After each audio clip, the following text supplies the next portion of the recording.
Bonjour, ici Emmanuel de Méditation et Labyrinthe. Si je vous dis labyrinthe, je suis sûr que vous pensez à ça ou à ça. Alors que moi, je veux vous parler de ça. Vous voyez la différence? En fait, ça, c'est un dédale. Il y a des murs, des impasses, des pièges, des choix multiples. Ces labyrinthes dédales sont faits pour nous perdre, nous étourdir, nous désorienter, voire nous stresser ou provoquer l'angoisse et la confusion. Alors que dans ceux-là, il n'y a pas de mur. Vous savez toujours où vous êtes.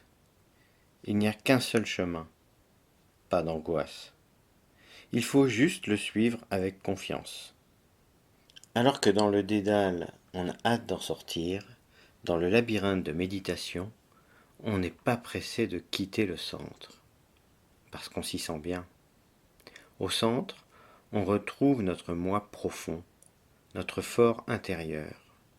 Vous savez, le lieu à l'intérieur de votre esprit où nul autre que vous ne peut aller, le lieu où vous êtes en sécurité. Au centre, on se recentre, on s'aligne, on s'ancre. Ces labyrinthes sont connus dans leur forme médiévale. Il y a Chartres, Amiens, Bayeux, Saint-Omer, Reims. Mais le labyrinthe est bien plus vieux. Surtout, il est bien plus répandu à travers le monde qu'on ne se l'imagine.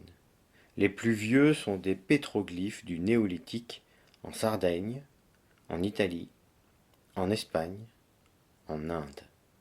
Puis il y a la civilisation minoenne avec le mythe de Thésée et du Minotaure. Il y a l'Antiquité romaine, mais aussi la Scandinavie, avec des concentrations de labyrinthes sur les côtes et dans certaines îles.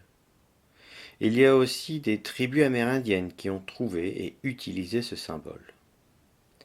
Ce qui est mystérieux, c'est que ce symbole qui ne se retrouve pas directement dans la nature est impliqué dans la culture spirituelle de ces différentes civilisations éloignées par le temps et l'espace.